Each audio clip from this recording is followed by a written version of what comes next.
Now live. Good morning, dear friends. Today is Wednesday, the very first day of the month of Sivan, Rosh Chodesh Sivan, and it is May 12th. In the Torah, it is described that on Rosh Chodesh Sivan, the Jewish people finally arrive to Har Sinai, and the verse states, Vayichan Sham Yisrael Neged Har. The Jewish people camped around the mountain. And our sages tell us, Ki ish echad b'lev, they were united as one person with one heart, a special momentous day. The tragedy is they say that was the only day in Jewish history such a unity might have existed. But anyways, in case you're listening to this recording, don't be confused. This is a Gemara share, and we are learning Shabbas Ch. We're in the 4th chapter. Dear friends, we're not far away from the 5th chapter though, so stay tuned. And we have been talking very broadly about Hatmana, insulation. However, our most recent discussions these last 2-3 days, and really beyond that, have been strongly touching upon the matter of muksa, of items that are permitted to be handled. And we've touched upon these last several days about the prospect that there might be a difference. First, we discussed there might be a difference in what your relationship with that item is. So for example, if you're an end user, you might be more comfortable using it in a variety of ways as opposed to a salesperson, or if you're selling them or trading them or producing them. But then we also came up with a discussion that occasionally, many times there are a variety of potential uses for any given item. And sometimes it could be designated for one use. And we discussed what the process would be to make an item transfer from use A to use B, from a prohibited use to a permitted use. And the discussion we talked about yesterday were palm branches, which are the default use apparently is for eitzin, asaka, for burning, and therefore they should be muksa. However, they could also be used for sitting. And so we had 3 opinions that we discussed at length yesterday about how those seating, again, I still don't have a good word. What do we call sitting material that a person might sit on? It's not a chair, not a rug, but it's some kind of sitting arrangement. How do you make wood that was initially going to be used for fire? How do you turn it into a sitting situation for the purposes of the laws of Muktzah and the laws of Shabbos? Well, there are 3 opinions. One says you've actually got to do something tangible to make it obvious and evident that that item is going to be used for sitting. That's option A, or opinion A. The other opinion says machshava alone is sufficient, just having the intention in your mind that it's going to be used for sitting. And the third opinion, you didn't even have that machshava, you did an act which indicates how you intend and how you relate to and how you view that item. Those were the 3 opinions. And then we discussed those 3 opinions. And primarily, we wanted to understand the second half of yesterday's Gemara. If there's a precedent, if there's halachic or mishnaic precedent for the view that just using something prior to Shabbos is enough to halachically clarify that this item is not muktzah. And so we brought 2 examples that we discussed yesterday. I don't think we're going to be discussing them at length, but I just wanted to refresh my memory and your memory. The first thing we talked about was those materials that were combed, that are placed on a wound to prevent your garment from being sullied or from your garment from harming that wound. And we talked about how if it's prepared in a certain manner, it's not muktzah. If it's not prepared, it is muktzah. But if you wore it before Shabbos, it is not muktzah. That was the example A. And then the other example we spoke about yesterday at the close of our Gemara session was straw. What is the default use for straw? So the Gemara, based on our reading yesterday, indicated that straw is most likely to be used either for fire, hasaka, or for building bricks. Certainly in the Bible, in the Torah, we read more about straw being used for bricks than for sleeping, right? In the Tower of Babel, of Migdal Bavel, they use straw to create bricks. And similarly, the Egyptians have the Jewish people collecting, gathering, and manufacturing bricks out of straw. And so the default assumption in the time of the Mishnah, the time of the Gemara, is that it's going to be used either for straw or for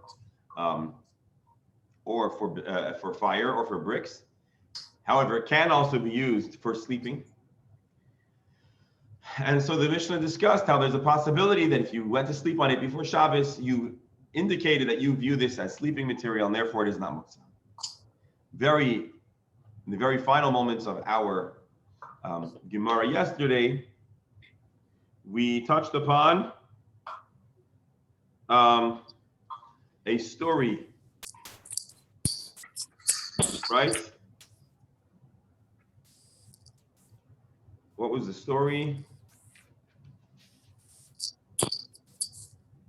We spoke about a story of Hanina ben Akiva or Akavia, who allowed his students to designate palm branches, Chariya Shodekel, as sitting without doing an activity. And the story includes that it was because there was a simcha or a shiva house or a wedding feast. And the inference of the Gemara is that the only reason why it worked, the reason why they were designated to not be muktzah on Shabbos is because of the fact that there was a simcha, but otherwise there would have to be an actual act, which is the opinion of Rabbi Gamliel. So that was just a fast recap. I just wanted to refresh my memory and your memory before we continue studying on Gemara. Again, I told you that I would try to get back to you about why, according to Rabbi Hanina, there could be a distinction if you're doing a mitzvah or not. Again, I did not have the opportunity to do that research due to this morning's schedule in Rosh Chodesh, but that is the summary. Before we begin, and before we welcome any comments before we begin, I just want to mention that we're dedicating today's learning in prayerful wishes for the well-being and protection and safety of our dear brothers and sisters in the Holy Land of Israel. And of course, there is a lot of craziness and some sad news of those that need a refuah shlema and a few people that have lost lives in this. And we ask Hashem to protect and to bring an end to this. And Israel's politicians and leaders should have the clarity and God-given inspiration to do that which is necessary to protect Eretz Yisrael, and a prayer that other world leaders should either be supportive or at the very least not be able to hinder Israel from doing what is necessary to protect our land and our people. And we'll dedicate our learning most importantly for Eretz Yisrael. And of course, I want to mention Esther Basimcha, and who we're presently marking the Shiva for her, and speedy healing for all those that are in need. So that is that. Any fast comments before we jump into our Gemara? Find this text meanwhile, but you're more than welcome to. Wrong text. Here we go. So just to remind, again, this is the last text we read. If it was the base Avel, that's why you didn't need to do an action, but otherwise you'd actually have to do a tying action.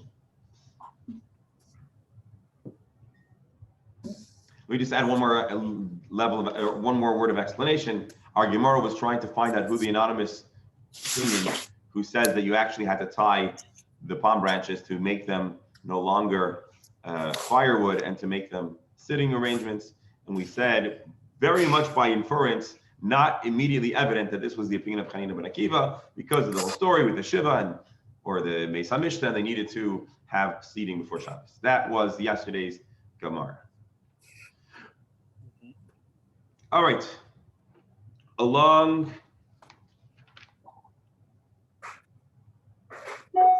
the same topic, we're now going to be introduced to a new discussion. Just getting our screen set up. Here we go. We should point out that in the time of the Gemara, time of the Mishnah, and I believe a fair amount of time afterwards, and we discussed this once before, most residences, most floors in homes were not tiled. It wasn't finished. It wasn't wood. It was earth. And people were a little more flexible with what they would place on the floor, as we'll see soon. And all you needed to do is to cover up those unpleasant elements, and that was considered somewhat normal. Well, what did Barry say? I should send fax all And this. so our question Fill out is, that we will pay the. our question is, Um, what is the status of earth, your earthen floor? Is it muktzah? Is it not? Are there circumstances where it may or may not be considered muktzah? So that's going to be our discussion. Now, how do you make earth, which is necessary to be used on occasion, but the default function is muktzah? How do you make earth not muktzah? Let's see the Gemara. We'll see Rashi, and hopefully we'll gain some more clarity about our topic of discussion. Again, today, the exact specifics of this case are probably less relevant. However, like always, we can find plenty of application. Hopefully this will be a fun excursion in the world of Talmud, the Gemara, so please join along.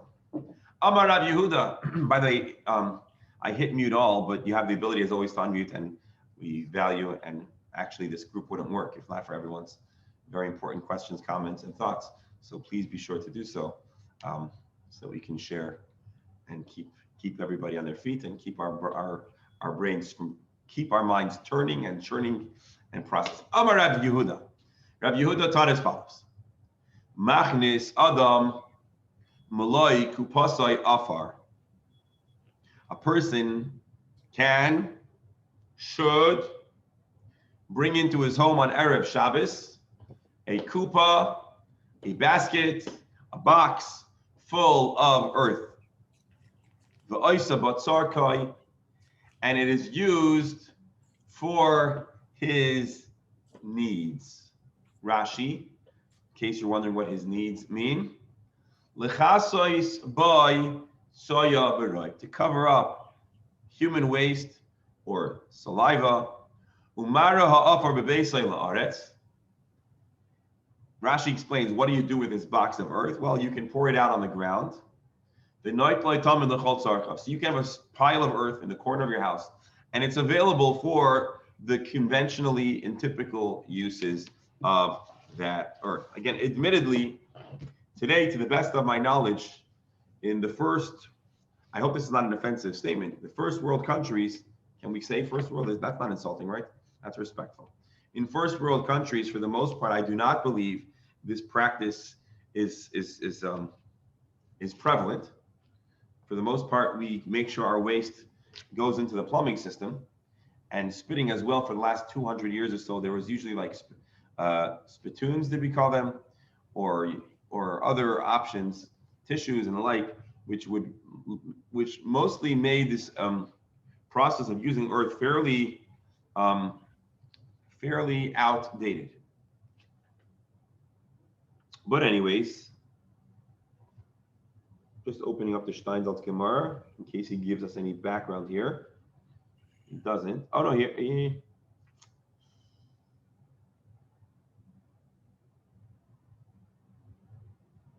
All right, the Gemara will elaborate further.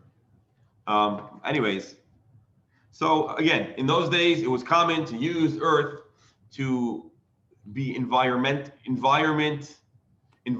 control and to keep the home relatively pleasant. And so a person is allowed to bring in a box of earth, and it is not muktzah. And you can use it as you need. Mar Zutra taught in the name of the great Mar Zutra. This earth needs to have a specific designated space where earth for home sanitation is placed. Rashi, because now this earth is sitting in a specific set place and it's designated lekach. But if it's going to be in the middle of the house and it's going to be totally smoothed out by everyone walking around it, this earth now becomes muktzah and cannot be used. It's prohibited. So just to what we inferred from here, and maybe in the olden days a Talmudic scholar would have no question, but what's evident from here is that the flooring of your home, the earth on your house floor, is muktzah, because it's meant for floor, not for a function. And things that have no function are muktzah. But if you designate on the side of a barrel, you're muted. We need to unmute. so we can hear you. So, Rabbi, you say there may not be application I didn't say there may not be application. I said from this here. This most precise scenario doesn't exist presently in Florida or Montreal or Israel. I want to tell you, when I look at some of these modern toilets that play music and all this kind of stuff, if we had to poskin, we might go back here to try to find the root of how to poskin. Interesting. I'm going to disagree with you, but it's a very interesting point to consider. You're saying that as much as one might consider that going to the facilities may have become more simple, less complex, Rivero is pointing out that I don't know if it's unfortunate or fortunate, but today there are many other factors that one might want to consider before using a restroom. And Rivero, of course, brought the humorous prospect of your toilet singing to you. And maybe probably Rivero, is that something more for children to encourage the potty training? Or maybe there's a Bluetooth connection, you can play music, stream music out of your restroom. However, there's something that's actually a lot more prevalent that is something to consider, although again, I don't think it's immediately analogous to our case of Earth, which is electric automatically flushing toilets. And again, forgive me, we're not going to get more graphic than this. So if this is making you uncomfortable, I want to apologize in advance. But there are other halakhic considerations that one might want to take into account when using the facilities. However, Rabbi, just to create the distinction, those are questions not of muksa in the most defined concept. Those are more other kinds of prohibited malacha. So for example, Rabbi, are you allowed to trigger a toilet to flush electronically on Shabbos? That's not a question of muksa. That's a question of what the prohibition of electric is, and is it intentional or unintentional, and does it matter if it's intentional or unintentional? So it's an important topic, and we will actually discuss it, God willing. However, I know you were just kidding, but just to point out that there is some distinction between the earth employed in flushing the toilet and the other kinds of electronic mechanisms which have other kinds of questions. Rebel, did I address the query? It's fine. They are so sophisticated today. People are spending $8,000-$10,000 for all kinds of gimmicks that go with it. Givaldic. Okay. By the way, sorry, Doctor, go ahead. Beryl, I think that's because the New York Times is a very large weekend newspapers. So instead of buying a couch, people are spending their money on toilets. After you finish wrapping the fish. The comment I wanted to make, I'm sure many of the people here have been to the Touro Synagogue, which is the first synagogue in the United States. And there was a dirt floor, and still is. Yeah, and the Caribbean as well. And the Caribbean as well. And you could see both of those in the Israel Museum's permanent collection on synagogues. So we have both the Caribbean and the Touro. But in the Touro, which I've been to several times, there was, from the beginning, my understanding, what they call an outhouse, which was, built for people to go and as a bathroom, which, of course, in those days didn't have a place to sit, but had what they call an knee bender, a big hole in the dirt. So they still have it in China. Yeah, and in Europe, I think also. But anyway, so I guess the point is, as much as there are things that we like to kvetch about, I suppose we should be grateful for indoor plumbing and some other parts of modern living. Hashem should bless us weiter. So anyway, so long story short, this is a text that's conveying if and when earth may be not muksa because it was designated to use in sanitizing your home. By the way, this should be very, in a sense, this is very much reminiscent of our discussion about ashes and how ashes were used to neutralize certain odors.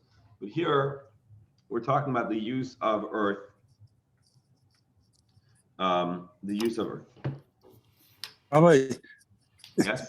It says over here that they did have floors.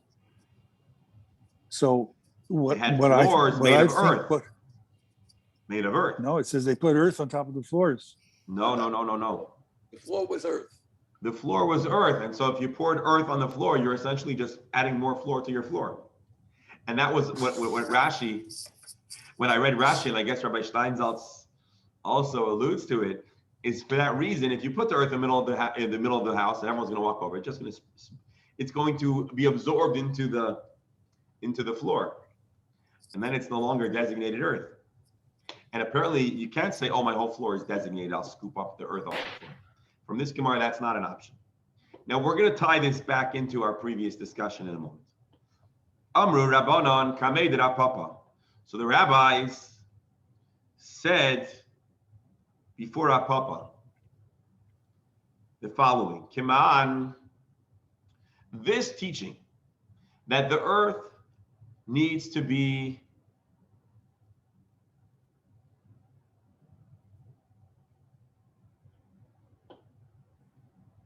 placed in a mound in your house. Kiman, who does this follow? Kirabon Shimon ben Gamliel. This seems to follow Rabban Shimon ben Gamliel.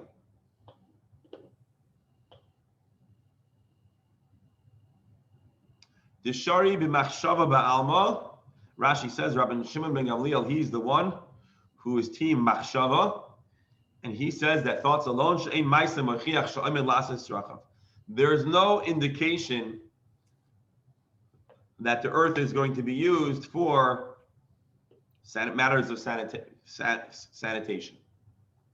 The Ikrabanan, if it's going to follow the first opinion, Ha'amri ba'in ma'aseh, they say that you need not just a machshava, but you need an actual ma'aseh.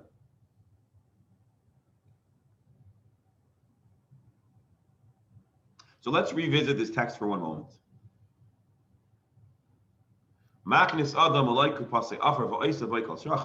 You're allowed to bring an earth and you can use it. He says, wow, there's no Maisa.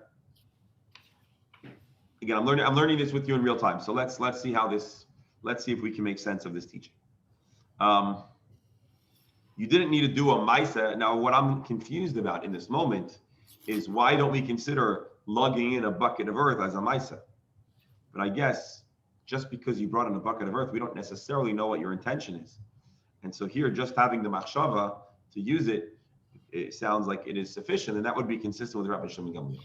The first opinion says we need a ma'aseh. Now, Rav Papa is going to fill in and share what I've just thought. Amalu Rav Papa comments, no.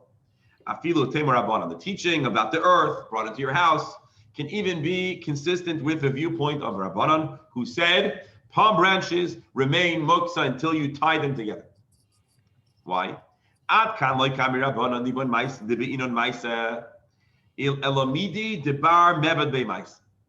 When is an action necessary? When there is an available action to do. By palm branches, you could bind them together to be more seating friendly. But earth, what exactly do you want us to do to the earth? Earth is earth. Earth is loose. Rabbi, isn't putting the earth in the basket in itself this separating action? Because there is a presumably pile of earth which is moved someplace outside.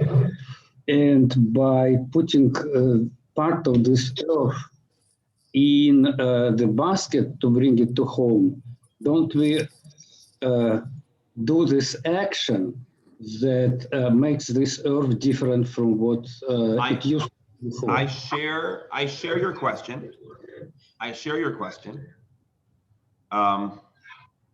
What I imagine the answer is, although again I share your question. So why don't we consider the act of lugging in extra earth and placing it in a mound, which clearly is not what you typically do with earth? This is what you do with earth if you wanted to have earth available for this purpose. But apparently, and again, this is just me thinking, that is still somewhat ambiguous relative to literally tying the branches together. And the only reason why, the only way I could imagine that is if perhaps there were other reasons why people would bring earth into their home. Let's say you had a big dinner party and everybody walked out and your floor now is missing earth. So maybe it wouldn't be an uncommon occurrence for people to bring in earth for another reason. And so hypothetically, if there'd be an additional stage to the preparation of the earth to be friendly for using it with sanitation, then maybe you would have to do that other step. However, apparently there is no other step. So again, let me just repeat. The professor's question bothers me. I'm thinking aloud that maybe that alone is not exclusively indicative of a use for the facilities. Beryl? Maybe it was a regular thing to bring earth in and keep the floor level, and they might do that on a regular basis. Yeah, that's what I'm supposing. That would have to be the answer, or I don't know, have to be, but that would be the easiest solution to the professor and my question. But still, you've done an action, meaning you've done something, and you've done it in a way that's fairly indicative that you want to use it to have earth. But okay, for the purpose of this Gemara, we're not going to. For the purpose of this moment, this is not considered an action. So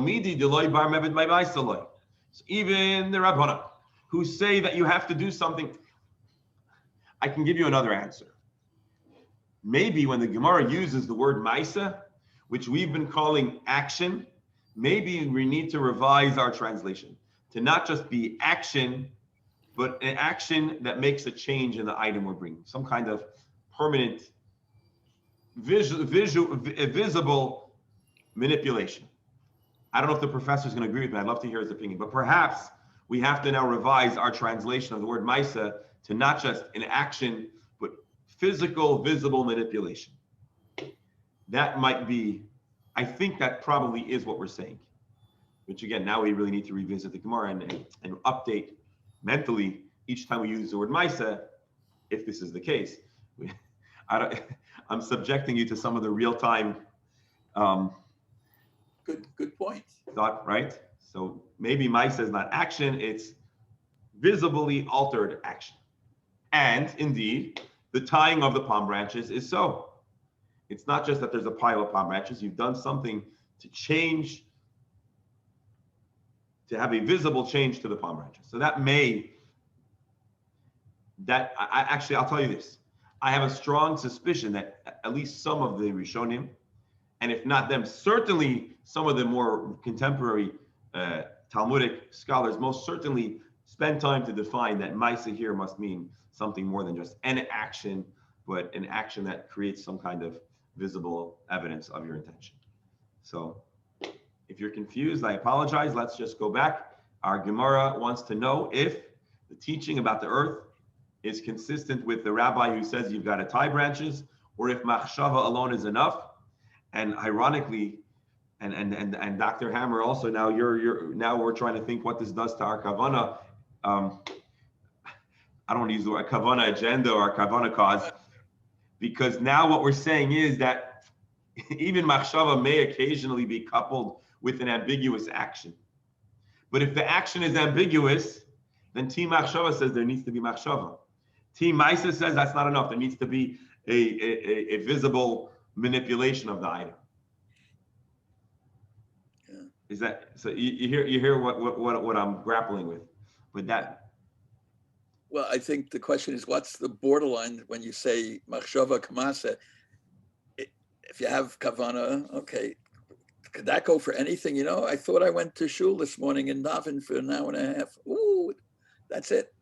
I mean, so I think in some cases, most people would agree that it's perhaps acceptable, but we're looking now for the line in the sand. Right. Yeah. So now that, and again, what's complicating, what's making this complicated, the Gemara isn't inherently a complicated text here. What's complicated is we're grappling with definitions here. And as we continue to read through the Gemara, occasionally we need to revise our core definition. And that's what happened over here.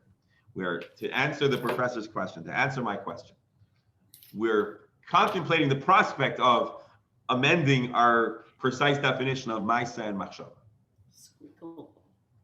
Or at the very least, certain Maasas, certain actions are not the action that we're describing here. So it could be, doctor, just to keep things comfortable. Machshava means Machshava.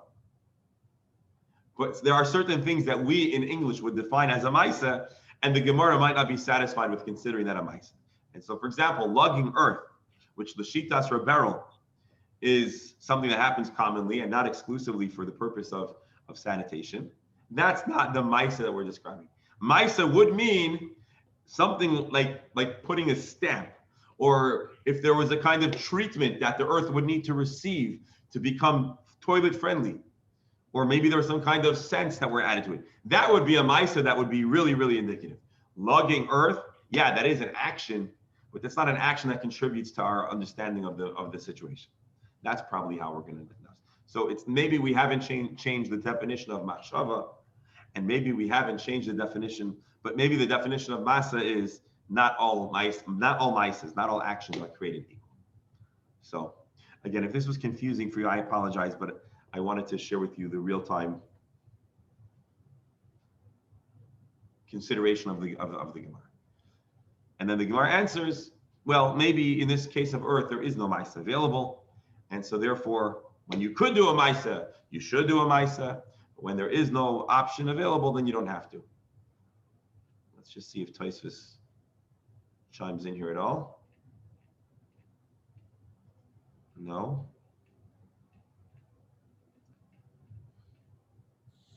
All right. Neima kitanoi.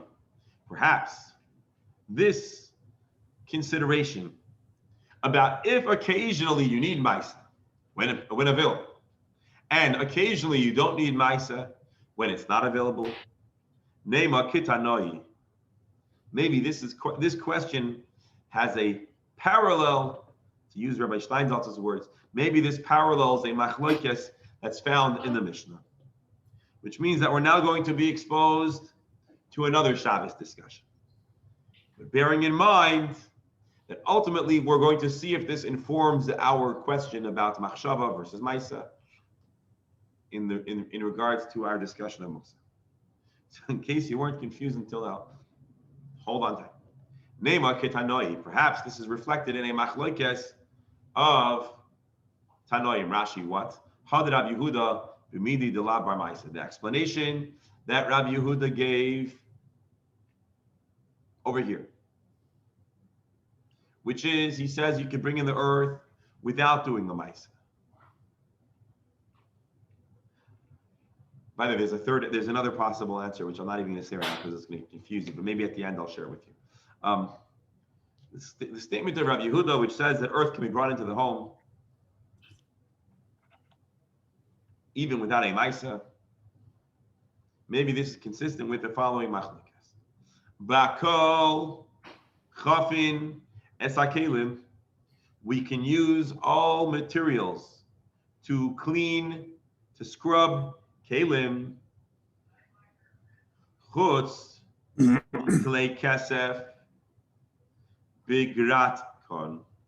Except you cannot scrub silver, kelim, vessels, utensils, with gerakton, which Rabbi Steinsaltz says, cream of tartar. Rashi, chafin, mishav shefin es akelim b'shabbos l'tzach tzachon. You can scrub to shine, to clean your vessels. Besides for silverware with geratkon. Rabbi Steinsaltz says cream of tartar. I don't quite understand what cream of tartar means in this context. I have a feeling Rashi is going to give us a different word, and let's see. And then we'll try to see if Rabbi Steinsaltz is using Rashi. Kimin afar shegadol bechavia shel yayin. It's a kind of earth that develops, processed in barrels of wine. V'karim loy alum. V'hu ikar tikun kli kesef. This is a kind of silver polish. The gutter oisai, and when you scrub it, it actually refines and smooths out the silver. Shakesef rach, because silver is soft. V'hu memachek, and this is causing it to be smoothed out or erased. Shu'av melach. So hold on, before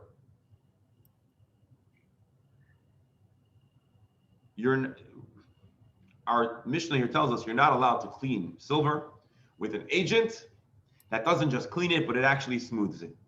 Rabbi Steinsaltz uses the word cream of tartar. Rashi gives us the word alum. And just for old time's sake, we're going to once again pull up, if we can find it, our Oitzer Lazi Rashi, because maybe this will inform our question. I wish they'd save our place. That would make this easier.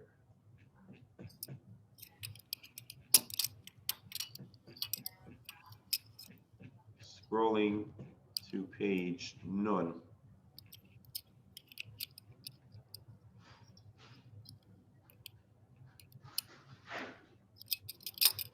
Almost there. Alum. We're about to get a third definition for our material. Melach gavishi. Hamurka be'ikr migaferes. Anyways, basically some kind of salt mineral compound that is used in the medieval times, was used for many functions. So it's a certain kind of mineral compound used for cleaning silver. Suffice it to say, our Mishnah tells us certain substances. I thought cream of tartar. I may be wrong. Cream of tartar, I thought was a food, but it's a mineral. Potassium. Okay, Alan, help me out over here. Or it's an acid. Use it to make lemonade. Oh, it is. So you're saying it's a compound that can be used in cooking, which is where I was confused.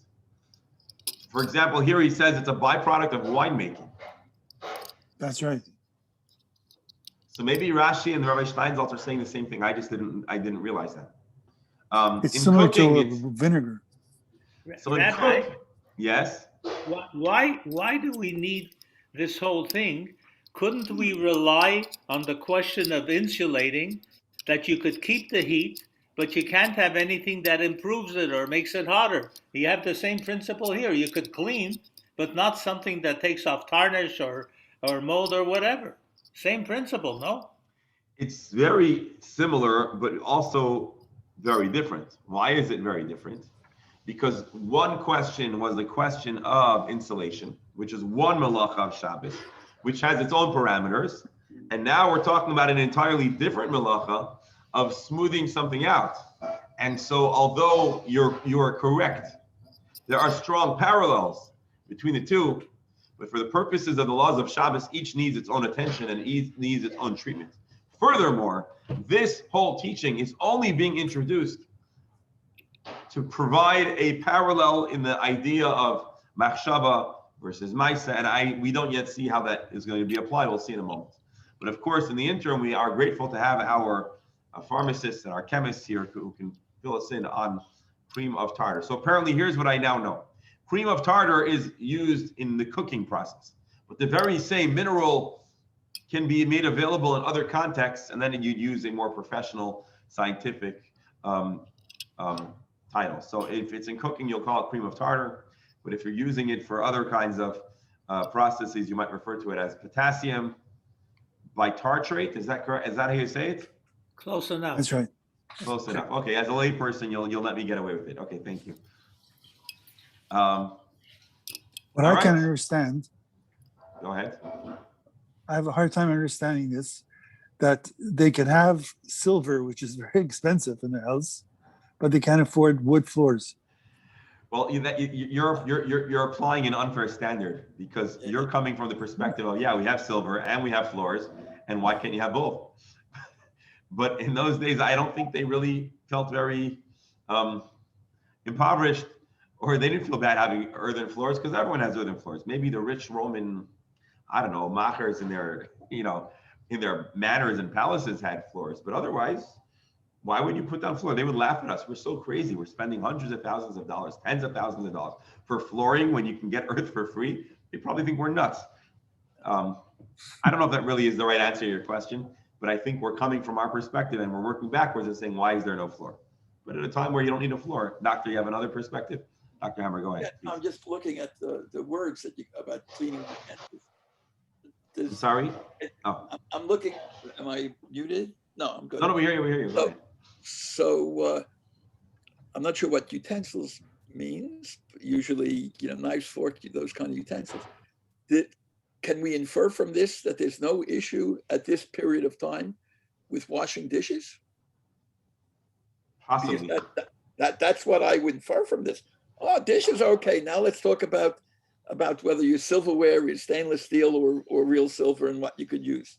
Possibly. The two things that we're not talking about that make it complicated is hot water and soap, which are two separate issues that I think this Mishnah is not even considering, because you'd have to be crazy to use hot water to clean your dishes. And also soap as we know it doesn't exist. So as far as the core question of cleaning a dish, apparently, yes, you could clean your dish. Are there hypothetical, or in our world, are there scenarios where that cleaning may have other shilas brought up? Absolutely. But as far as the core question of are you allowed to do an act which will cause your utensil to be clean, as far as this Mishnah is concerned, there is zero question that would be acceptable. The only time you'd be a problem is if you're not just cleaning it, but you're literally smoothing out the silver. Now, I also, again, I know very little about metals and precious metals. However, I have a feeling that it's possible that the silver that they were using in those days was softer than our silver, because our silver has a certain, again, I don't know, it has certain other metals added to it for it to be stronger. And it's possible that their silver did not have that. And so it's possible that we would not be able to literally smooth out our metal with cream of tartar. Now, it may also be that this potassium bite, whatever it's called, is so corrosive or so strong that it actually would change the...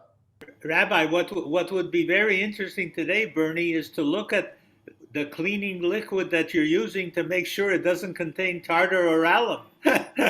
Well, I don't suppose what you're using in your sink contains... It might contain tartar, cream of tartar. It might contain Very that. interesting. Oh. Is it milchik cream of tartar or parv? So that's what I was thinking. Isn't cream of tartar? But I think that's tartar sauce. Yeah. It's a powder. All right, so let's see the Mishnah again. You're allowed to clean vessels with the exception of silver and cream of tartar. But you can use natron and silver, because natron and silver, maybe it's somewhat corrosive, it can strip off schmutz, but it doesn't actually change or manipulate the metal itself. V'hatanya, so this is one text that says no problem. V'hatanya, but there's also a brisa that says naser v'chol asur, you're not allowed to use natron and sand. My lava hakamifligi. Maybe this is the distinction. Mar savar ba'inon ma'isa. I'm sorry, this is confusing me again, but let's see. Mar savar ba'inon ma'isa. One Mishnah says there needs to be an action. Umar savar loy ba'inon ma'isa, and the other opinion says there's no need for ma'isa. I'm going to read Rabbi Steinsaltz, then we'll see Rashi. One sage who doesn't let you use what's the question of using sand? A Braita says you can't use sand, and the Mishnah says you can use sand. So initially, we're coming from the perspective of, how does the sand interfere with your silver? But the Gemara says maybe the question of sand has nothing to do with the effect of sand on silver. Our question is sand muksa? Or more specifically, how does sand lose its muksa status? Mar savar b'inon ma'isa. The Mishnah, the Braita that says that sand is prohibited, it's because sand is muksa. You know why sand is muksa? Because no action was done to designate the sand as non-muksa. Mar savar, but the Mishnah says, loy b'inon ma'isa. You don't need an action in order to cause your sand to not be muksa. And thus, Rabbi Yehuda, who says that you're allowed to use the earth that was brought into your home on Shabbos, he says you don't need a Maisa. He would be consistent with a Mishnah. And the Mar Zutra says you do need a Maisa. Let's read Rashi. Ha detanya asur. Rashi goes to the same thought process that I went through and that you went through. when the Brisa says Asr, you're not allowed to use sand, Lav Mishum de Garle, this is not an issue with the way sand interferes with silver. Ela Mishum Muksa Ka'asr, it's because it's Muksa. The Tana, the Shari, and the Mishnah, who says you're allowed to use sand, Kigoin Shehichnis Maloi Kupasai. Lokach, you brought the sand into your house with this intention. The Iral Gabi Karka, Umanda Asr Kasavar Bina Maisa Vizelo Yachol.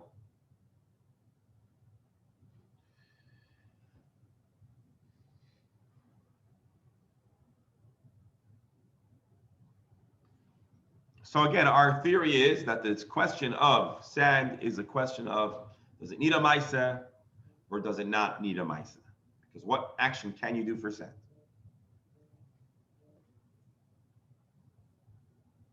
The Gemara is going to reject this, I believe. Loi, to kuli alma loi ba'inan maisa. In truth, everybody agrees that for something to become non-muksa, if there is no available maisa, like with sand, what could you do to a grain of sand to make it changed so that you'll know that it's designated?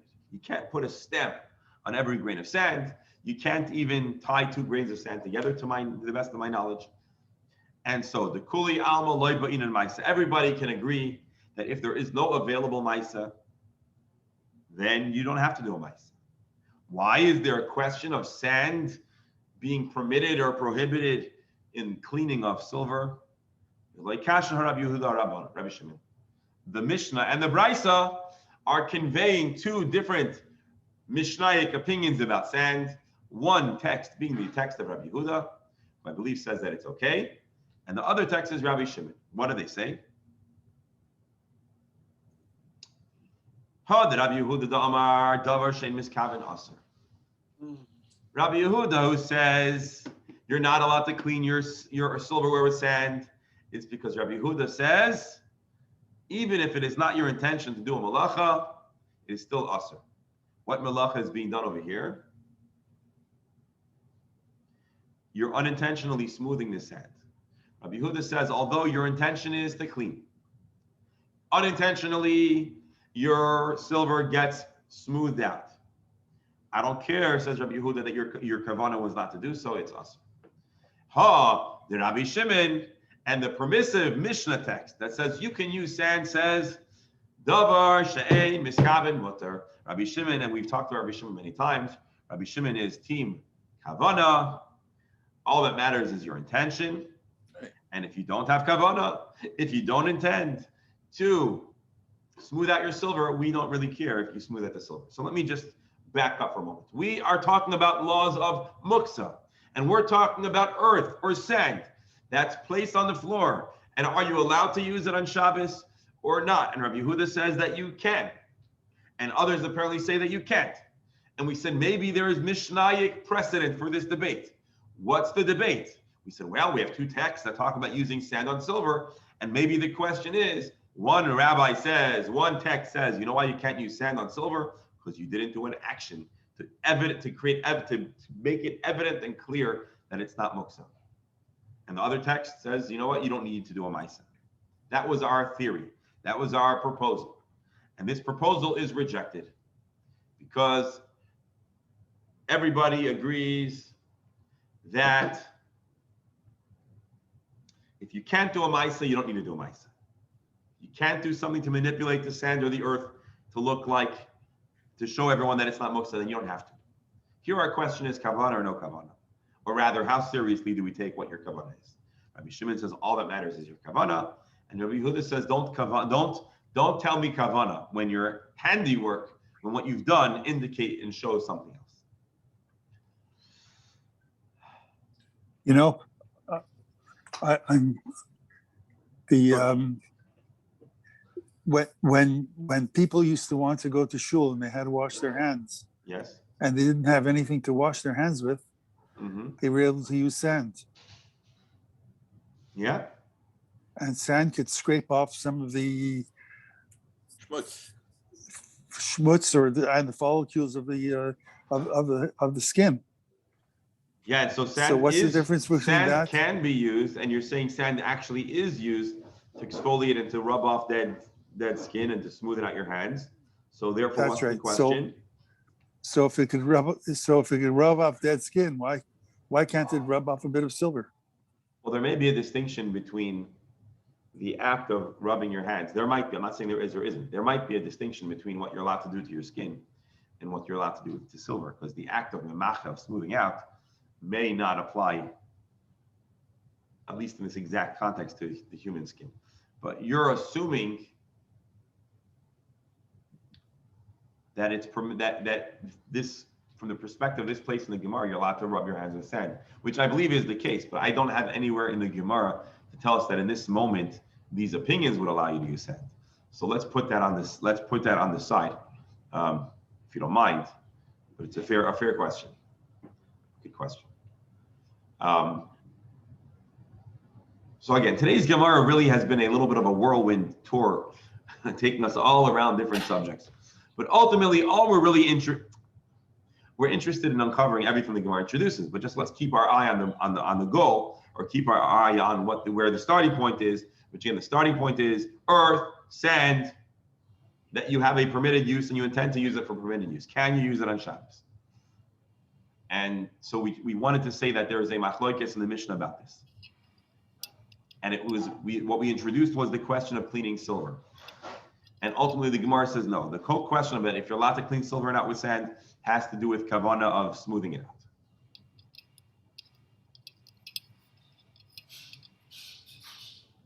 I would have been happy to leave it halacha Rav Shimon and leave it. Yeah. This our Gemara share tends to, in general, be team Rabbi Shimon in many areas.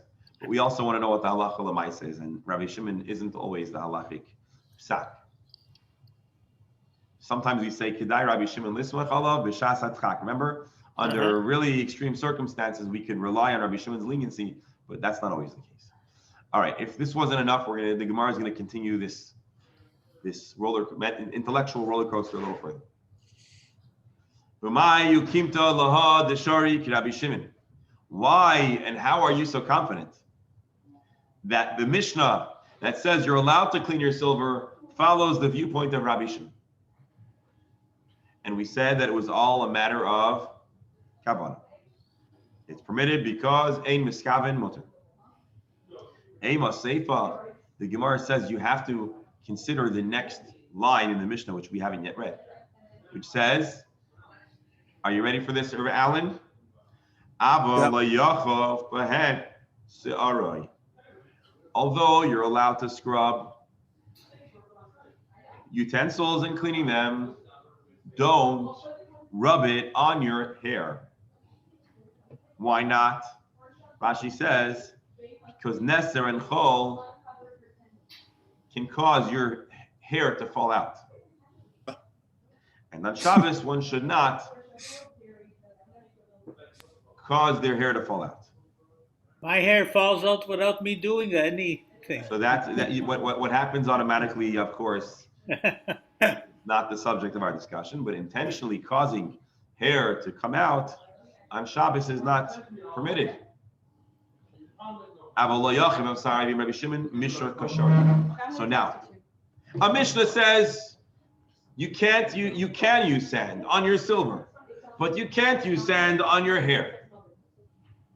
Does this sound like Rabbi Shimon? Rabbi Shimon says, I don't care what you do, I only care about your kavanah. And so if you're scrubbing this on your hair and you don't have a kavanah for your hair to fall out, it should be acceptable. Why would a Mishnah which is consistent with Rabbi Shimon say you're not allowed to use sand or natron on your hair on Shabbos? Itnan, nazir, chayfif, umefas, face, avalei soirik.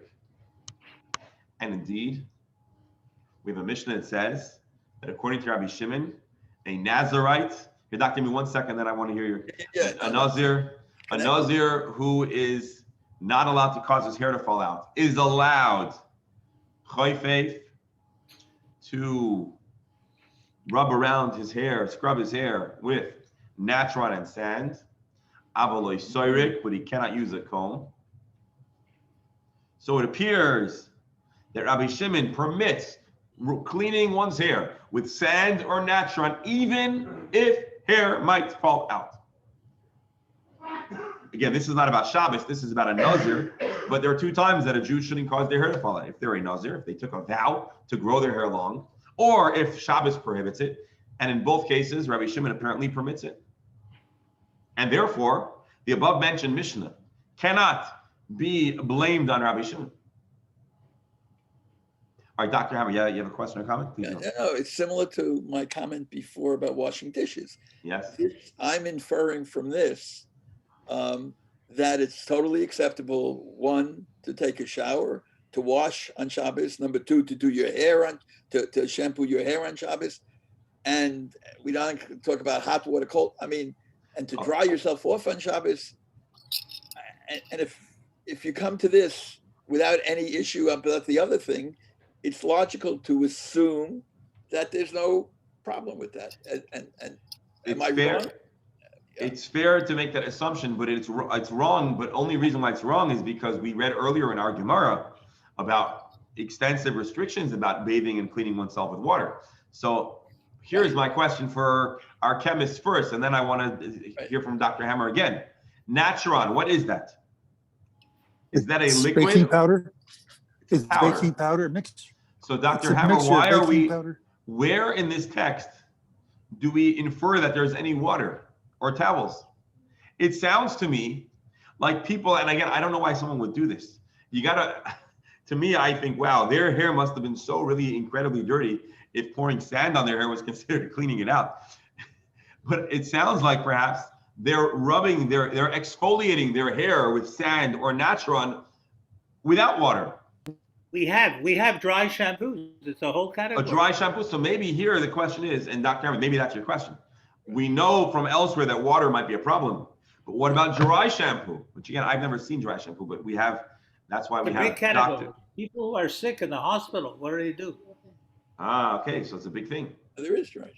Wow. Okay, good. Thank you for sharing that. So the question this does bring up is, are there methods of cleansing one's hair that are acceptable on Shabbos? But I don't infer from here that shampoo and soap would be acceptable. I'm not saying it is or isn't, but I don't understand from here that to be the case. And so just like earlier on, we asked about cleaning one's body, right? And if you could use sand, so we can only infer that which is included in the text. We can't expand the scope of what may or not be permissible. Rabbi, when we have the Nazir, are we talking only about Shabbos? Doesn't he No. have that problem? Not Shabbos. Even if it's not Shabbos? No, it's an analogy. It's not There are two types of Jews that can't have their hair fall out. A Jew on Shabbos shouldn't make their hair come out, and a Nazir, which is in this for the purpose of hair coming out, prohibited entirely. But at this point, at least, we're understanding that Rabbi Shimon would have the same halacha about what you can do to your hair on Shabbos as what a Nazir can do to their hair throughout. It's a fair comment though, because I wouldn't be surprised if there are those who challenge the assertion that they are identical. Let's read Rashi. Minapet saroi, the kivan the einay miskaven mutter. Long story short, what did we just do now? We just undid a Gemara's explanation that the two texts about using sand on silverware are either Rabbi Shimon or Rabbi Yehuda. And we've now said, no, take Rabbi Shimon out of the equation.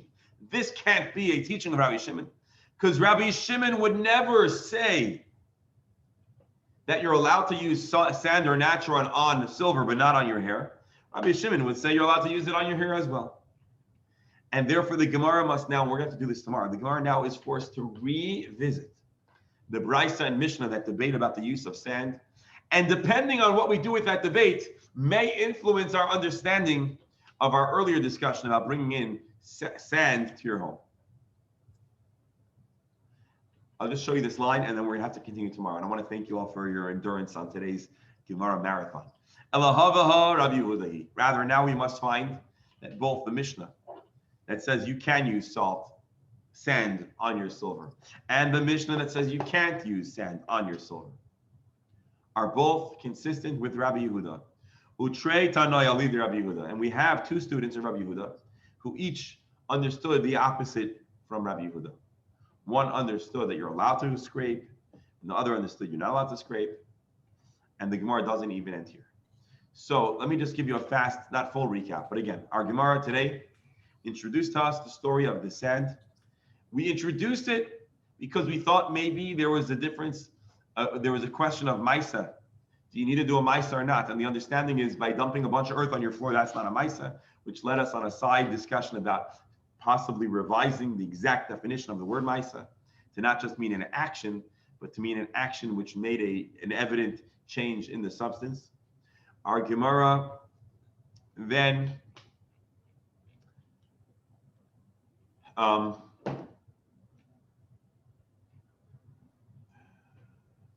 suggested that the question of earth is dependent on another debate, a debate about sand, and we're presently in the middle of grappling with what exactly the reason for two conflicting texts, both on the question of the permissibility of using sand.